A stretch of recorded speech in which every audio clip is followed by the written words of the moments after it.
Great, baby. Robbie, just it looked pretty challenging out there in warm-up, especially going one direction. It looked pretty brutal. Just what was that last kick like, and just dealing with all the elements? Well, I think as the game went on, I think the field got softer. I have a buddy of mine who owns a soccer shoe company back in Lancaster, Pennsylvania, who sent me a new 7-stud cleat. All my other cleats have been from like 15 years ago, so I was due. So, Angelo, appreciate you, buddy. I needed that on the last kick for sure.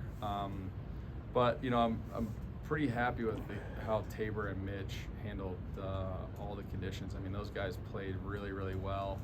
For not having played in it a lot, we prepared for it, but you really can't prepare for it like you're getting out there, right? So, and then all the guys up front have been blocking awesome. So I think the biggest challenge was just the field got a lot softer from pregame, but I felt really comfortable. I had a really good pregame warm-up.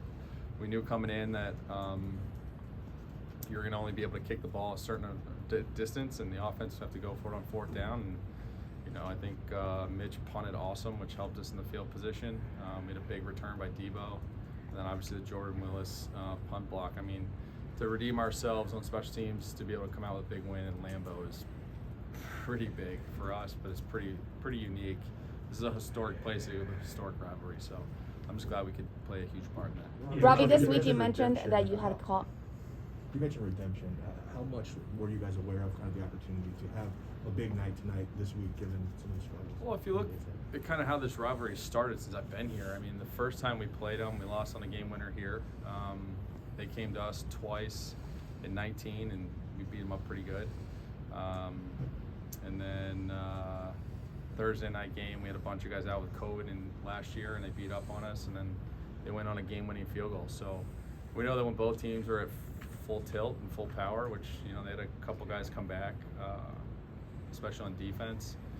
We knew it was going to be a fight, and they fought really hard. We just made the right plays at the right time, especially in the 4th quarter to help us win. And we had the wind at our back, which I think helped a lot for field position as well. And I thought we managed it pretty well in the 3rd quarter to help our team win.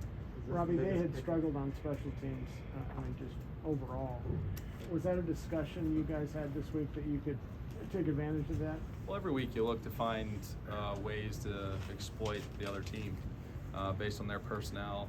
You're going to try to find somebody or something that you can take advantage of in certain phases. We knew that all 4 phases were going to have to be ready this week because of the conditions. You obviously we didn't kick a touchback. They didn't kick a touchback, right? They were punting and we were punting, so every phase had to play a big role in how the field position battle went. And really the way the defenses were playing, the punters played a huge role in that, and we were able to get the block punt to get our offense going a little bit in the 4th quarter there, and Jimmy, does what he does to get us in range, and I'm just happy that we got an opportunity to put it through. What was your max distance going that direction, and how pure do you think you got that kick? Probably 52. We talked about that on the last drive. We really talked about it the whole game because the wind picked up in the 2nd half, right at halftime, with the snow coming down. But I think the big thing is just, the offense. You go look at the Debo play. He gets the 1st down. Now we can run out the clock. Juice gets it to where we need it to be for the kick, and you're not giving Aaron Rodgers 20 seconds to beat us like they did last time, right? So the only thing I cared about was trying to get the ball as far out towards the left upright as I could, and knowing that it'll come back about a quarter post. And those guys, Pep and Mitch, they played awesome today. So I wouldn't have been able to do it without them. What do you mean a quarter post? So like every kick, you're going to find a way to figure out how far the ball's falling. Okay. So most of the balls were falling today, quarter post right to left or left to right. Robbie, I'm sorry. Go ahead. You said before that last week that you thought you'd have a bruise on your foot after this game. I do.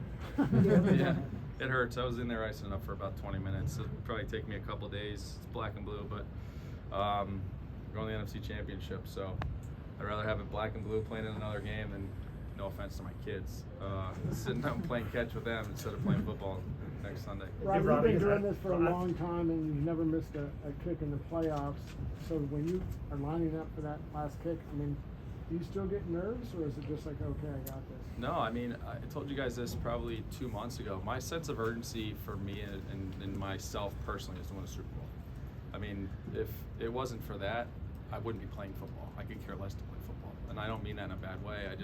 My kids are at an age that they're 8, 6, and 3. You know, I've spent the last 6 years away from my kids, and they mean the world to me. And you know, at some point, Dad's got to come home and be dad for them too, right? So, my ultimate goal is to be a Hall of Famer and to win a Super Bowl. And I have a lot left to be able to accomplish that, but this is just one step in the right direction for our team. And I think when it comes to postseason play, these are the games you live for. Like, if you don't like these games, you're not going to be a kicker in the National Football League very long. Hey, Robbie, I guess this is kind of a math question for you, but 3rd and 7 at the Green Bay 38 with 1:03 left.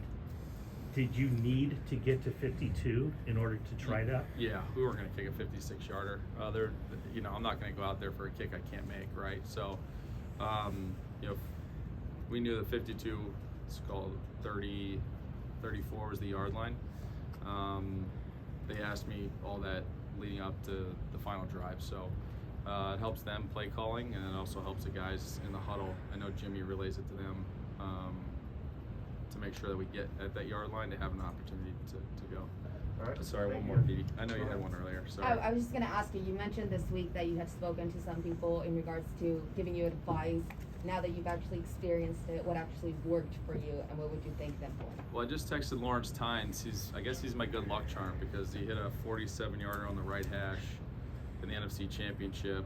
I was 2 yards short of that at 45, but you know, it's kind of weird how that all panned out throughout the week. And then I talked to Greg Joseph, who played.